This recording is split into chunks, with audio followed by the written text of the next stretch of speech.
All right, so this is the Torso S4, and right now I have 3 tracks going, as you can see on the screen.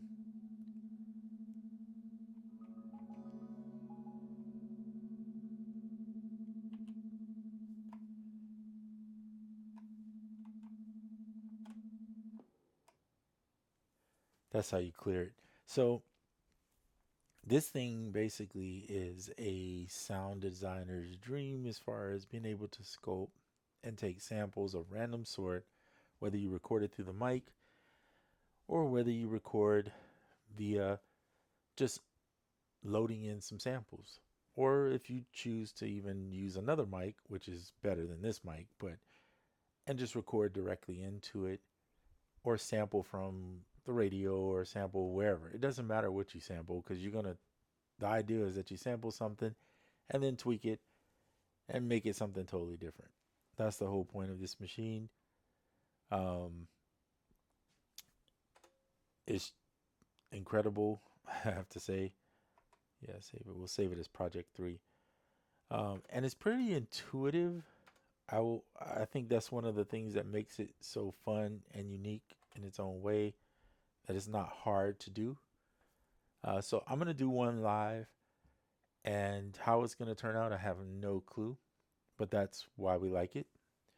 So I'm gonna go to Project, hit New, Create, save the current. That's fine. All right. So in the materials, so there's 4 tracks in the materials when you hold Control, and this is on 2.0. So for those that don't know, you have disk. Disk is, you have unlimited amount of time as long as your USB or whatever you have plugged in is got enough space, or you can run off of the actual internal and use the internal space. But it disk streams, and that's nice because you can use more time, and generally speaking, it runs pretty good. So I have no issues with that. Tape is going to be what it is a tape, but it's only like 30 seconds, and it's allowing you to do more overdubbing. That's the whole point of it, is to be able to record something in really quick and overdub. I don't use it that much. I get the sense of what it's for, but you know, just I prefer the disc personally. Poly is an 8 polyphony, so you have up to 30.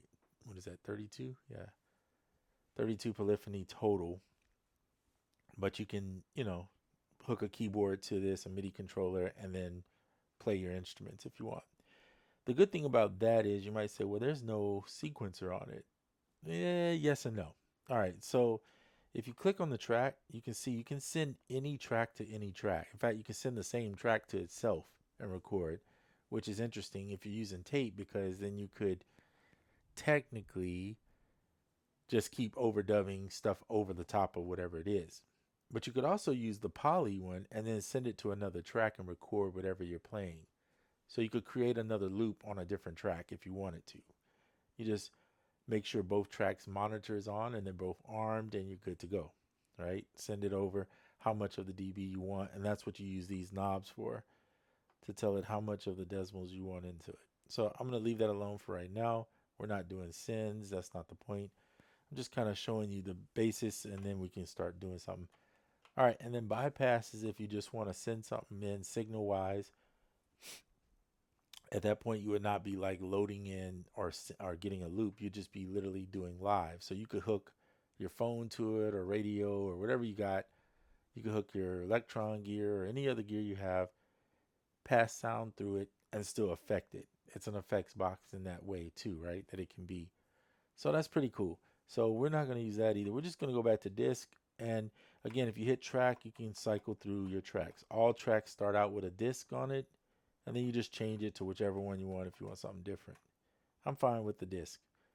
Your global BPM is up here, but each track can also have its independent tempo. And the tempos, what's cool about it is for stretching purposes, I'm going to call it that, is you can turn it all the way up to 999 BPM. So why would that be useful? Well, if you want to sound, if you want to stretch sound, that's what you're going to use that for, right? And then a quick way to get back to something is just hit clear and then touch it, or like in this case, that one, and it'll take you back to the original tempo. It usually starts with 120, which is fine. But again, you can, now this one, I think, what does it go to? 284? I think that's the highest BPM is 284, just fine. So if you have a sample that's small and you want to stretch it, that's probably the better way to go. Most of the time, I'll generally leave it at 120. I don't really care about the global as much as I do the tempo of each track. Um, but again, we're shaping sound, so different ways to do it. Let's just get started and find some samples that we're going to use. All right, so two ways to move through your samples. You can see on the screen, you can go up and down, right? And then you open folders with this and you go back with this. That's pretty much, they're all right here in front of you. It's not hard to read.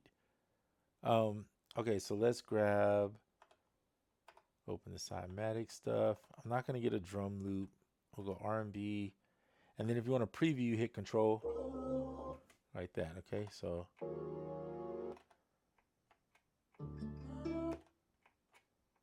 oops, and that would be a no. So you can remove samples off of with this if you hit clear.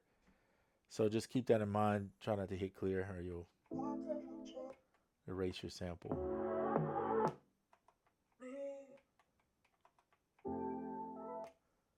For purposes of moving on, now we're going to go ahead and pick this track. So it brings the track in, and it pretty much, if you put the BPM, it try to guess it, but because there's a F minor afterwards, it didn't guess it. So the easiest way to do it, if you're trying to match the BPM, is just go ahead and if you have it on there, just put it in this way. Some people don't even care about that portion of it. And then set the length accordingly. If you click in, you can change the length. I'm going to change it to 164. And I try to find that, you see that little dotted line that runs right there? That's your loop point where the sample loops. So I'm going to set it at 85. That's going to get changed. You could set the global to 85 if that's going to be your track you're going to base everything off of, but you don't have to. I'm going to double that length. So if we were in 80, that's 160, 170. I'm going to put it at 170 and we're going to change it from there. You have a speed button over here, so I'm going to play this. You can slow it down. These are in semitones. Or speed it up.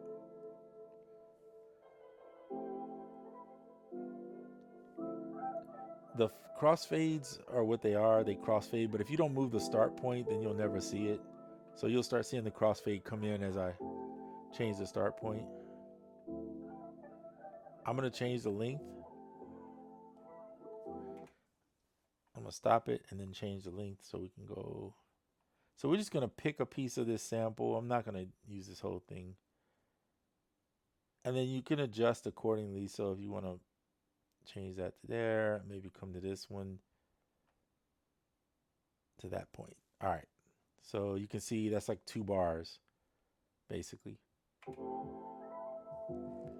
Now I'm going to start tweaking it a little more with this tempo. And the tempo can be stretched or synced. I'm going to go stretch.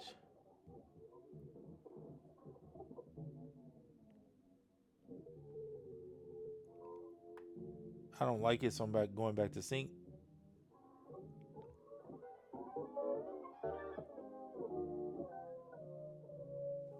Can adjust this tempo.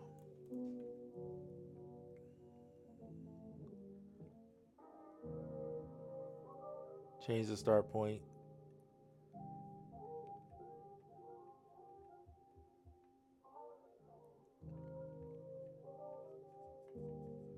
I'm going to make it a little bit longer.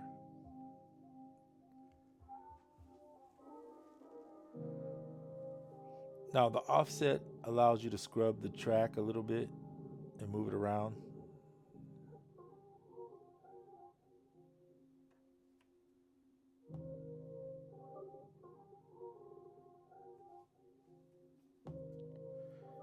If If you stop it, you can get more accurate though. If it's playing while you're doing it, sometimes it'll be a little off here or there, but there you go. So it doesn't really matter. This machine is more about listening. Freeze it, play it backwards.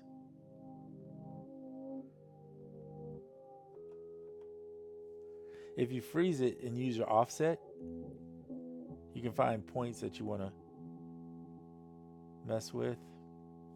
So say I start with that. Start adding some like granular type effect. This is the rate. If you click in, you can change the rate. Pitch has a bunch of different pitches in it that you can use. I usually mess with chromatic.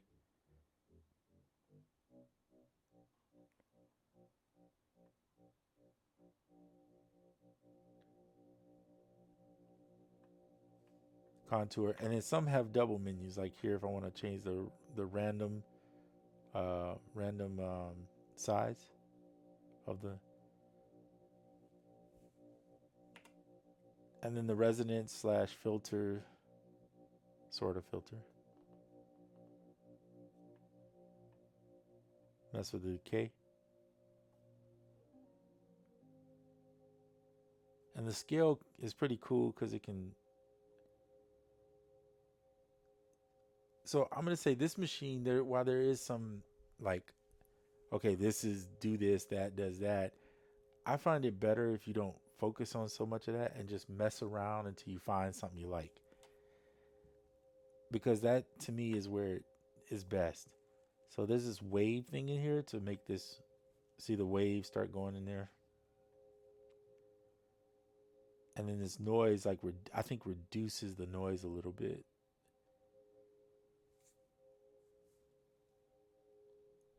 So when you change stuff, obviously it's going to change the sound a little bit and the noise. Then you can compress it.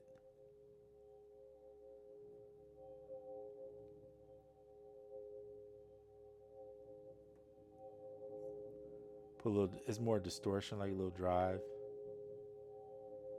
They have Bit Crush, Redux, so you can do both if you want.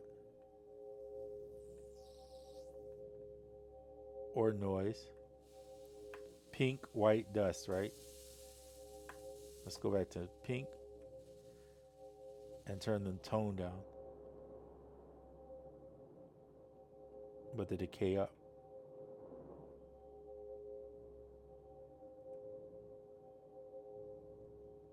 So depending on what you're trying to do, this is more like airy and spacey. And then of course you can go into the reverb, the last one. Each channel has its own set of stuff, right, going on. So let's turn the reverb up.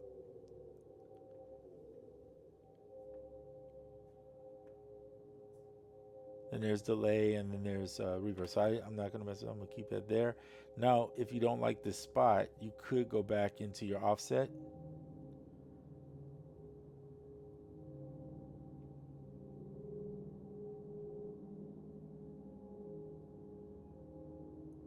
Find a more interesting sound, but you also can use your modulation. So right now, it's just kind of standing still in a froze position, but I could go into modulation and modulate where that is the offset. So if I click in, now it starts moving. See that? Or I could just have it go one way or the other.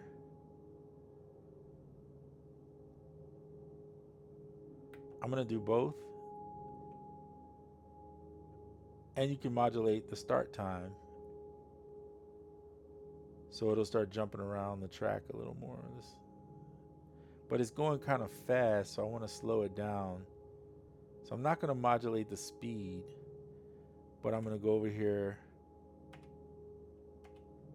Let's see. I'm going to change the rate. So if I click in, now I'm in this one, I can go in here and vary it and change the rate, which is what I want to do. I want it to go a little bit slower. There we go. Turn the amount down, some of the phase up, do a little offset, smooth it out. and add a little bit of variation to it so it changes. So you'll see these start to change a little more when you do it that way. And then you can have the length smaller if you want. Now this is the random one. You could go into wave and change it or have it follow another track or use the ADSR if you prefer. I'm gonna stick with this one for now. I'm gonna create that. I'm gonna modulate the decay, and I'm gonna use the same modulation one. This is fine with me. And then I'm gonna click in and modulate the decay and the cutoff. I actually want to have it do this.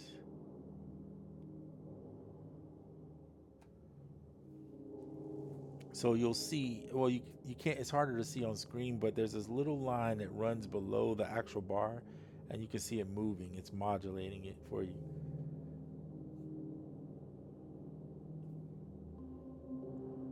And if you change the scale, you get different tonal sounds.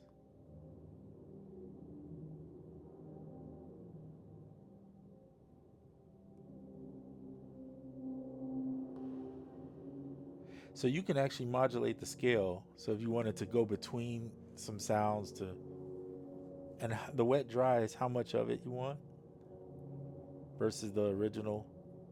So you can blend the signal.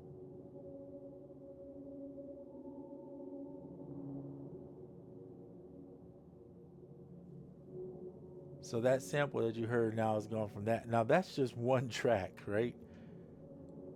I mean, if you go to the mixer too, you have another filter here, so you could filter that out, adjust the volume so that it's not.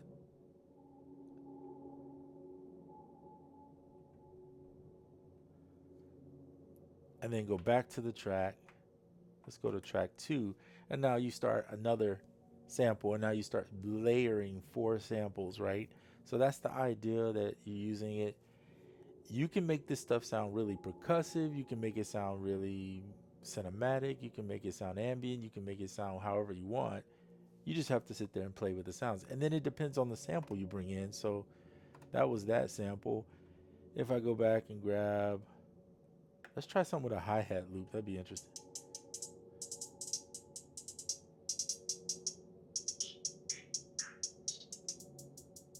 We'll use that one. So it's just a, now it's 160. So I could match that tempo if I wanted to. Or speed it up crazy.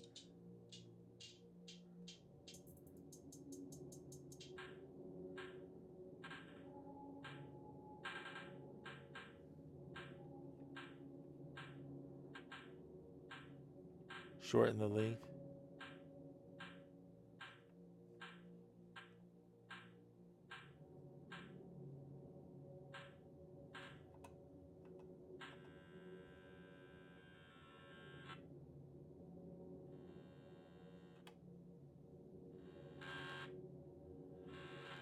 That's reverse freeze.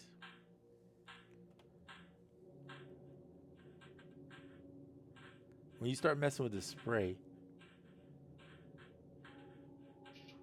now when you turn pattern on, it's gonna move. It's gonna modulate the pitch. That's the way it works.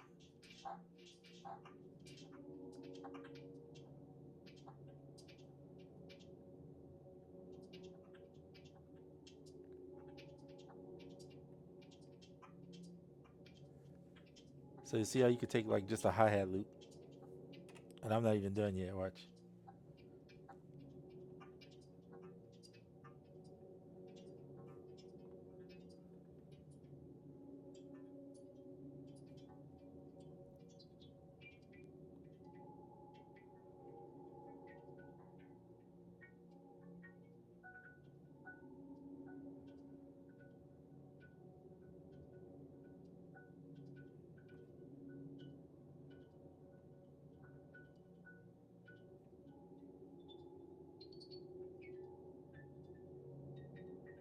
Just the pitch.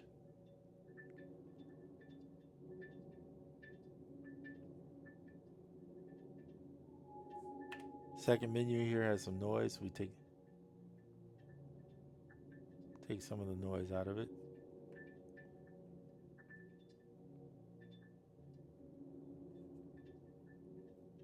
You can even detune that.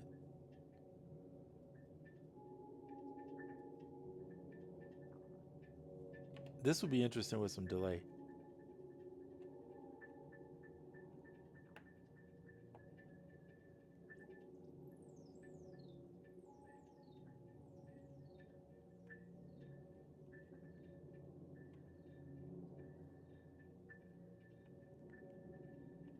A little reverb.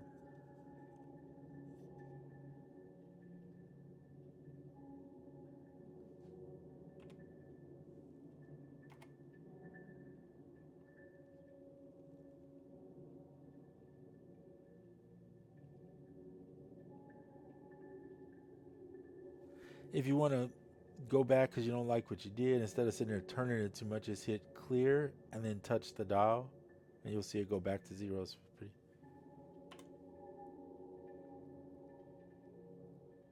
And then you, of course, can modulate some of this stuff too if you wanted to. You have your modulations for all of that.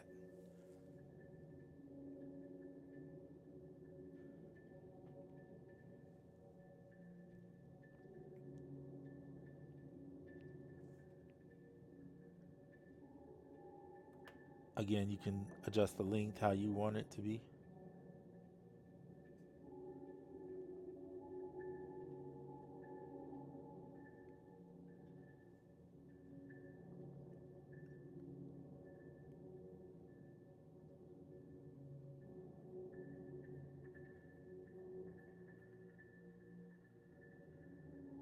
I'm stretching the sample as you see. So I'm not paying attention so much of the technical stuff of this, just manipulating the sample to sound different, right? It's not your typical sampler. It's definitely a different sampler. It's a additive to maybe your other samplers that can't do things like this.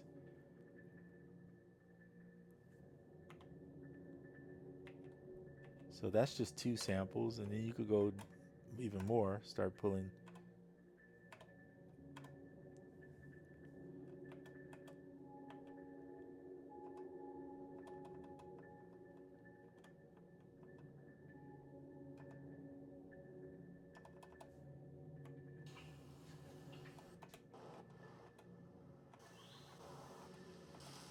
So if you hold down control and play and just start going through here, you can go through samples that way, and it's a lot quicker. There's melody loops. So I'm just going to try one of these, see what I get. Let's just try that.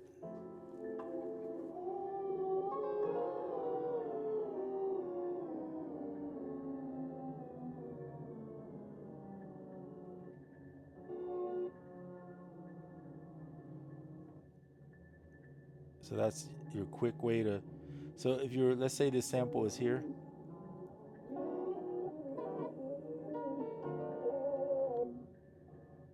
This is a quick way just to slow it down, but then the tempo is what I like to do.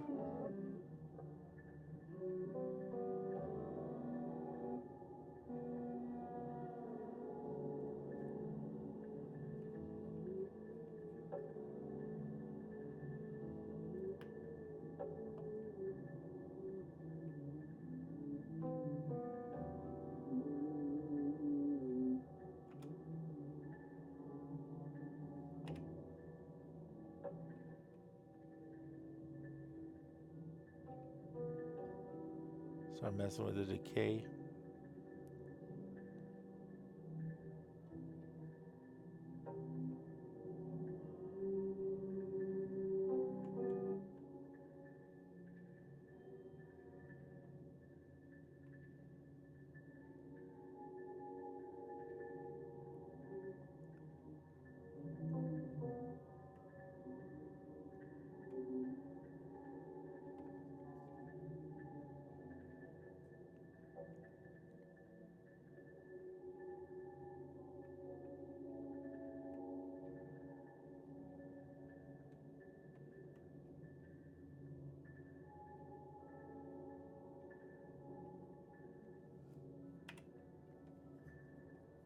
noise. I'll leave that off.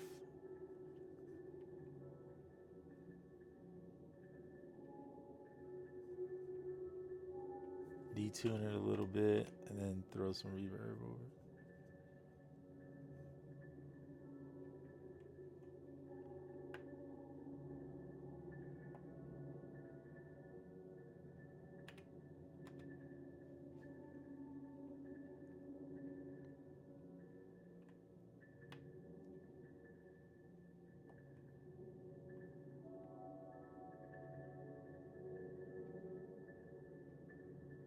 And then if you go to your mixer, you can always hit the mixer twice and you have a pan. You have a compressor on the mixer, so you could, if you want to compress the whole track, but then you have pans so you could have sounds move, sitting in different spaces.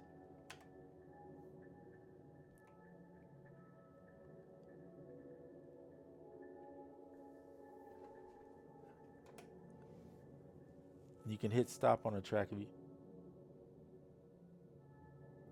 like. Track 2 is okay.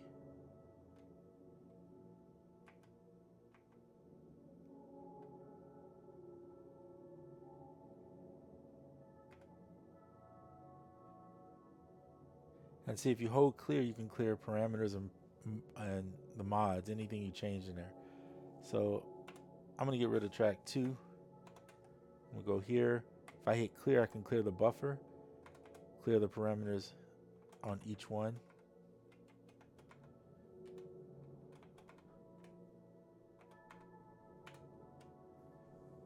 So now I like that without track 2, because track 2 is annoying with the little hi-hat thing, but so it's pretty cool. Then let's go back to the mixer. I don't really care if that track's going because there's nothing on it now. You can adjust the levels right up to 6 dB right there.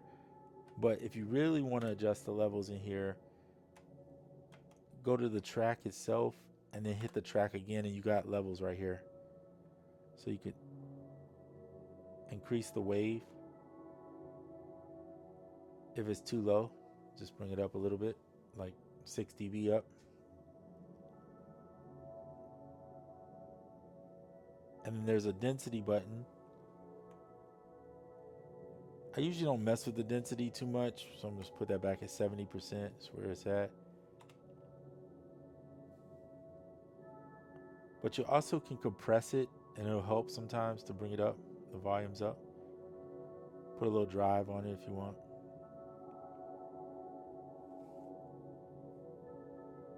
If you don't want to adjust the sample. So again, hit clear, boom, you're back. That's pretty quick.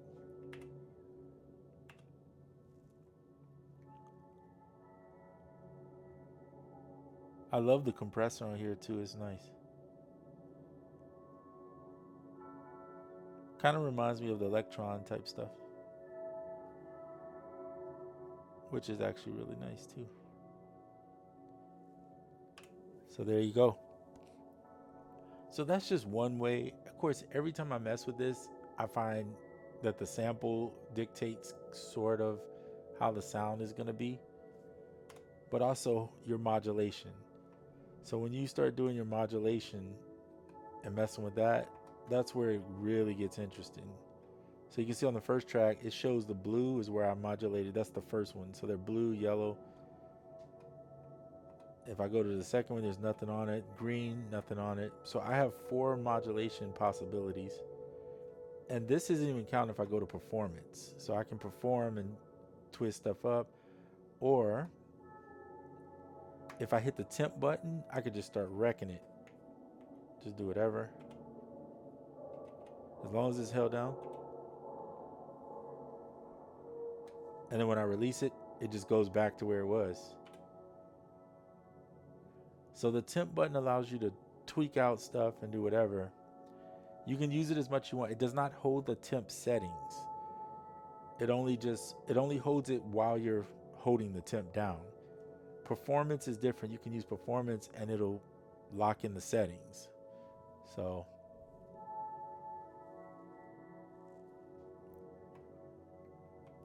you can copy any track if you want. So if you go to the track and you hit copy, I'm not going to do it right now, but if you hit copy, like, well, I guess I could copy track. So whatever track you're on is copied it, right?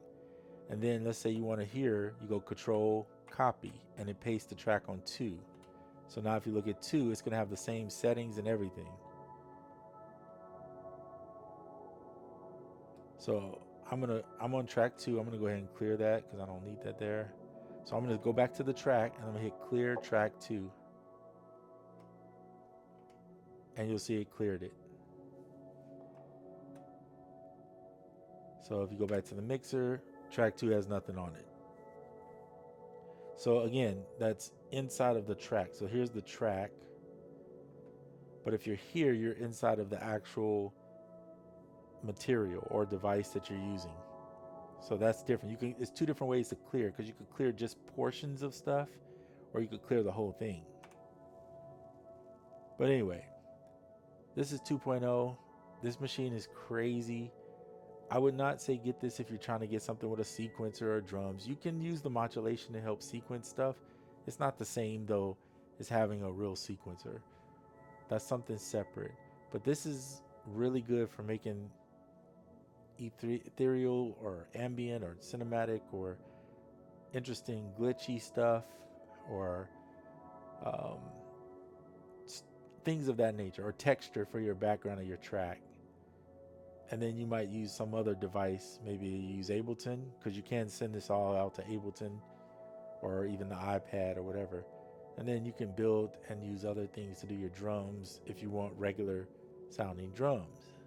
So, but anyway, you can see the tail end of stuff gradually goes down. So it's great for performance too. All right. So that's the end of this video. I didn't want to make it long, but I did. I just wanted to show you kind of how you can make a track.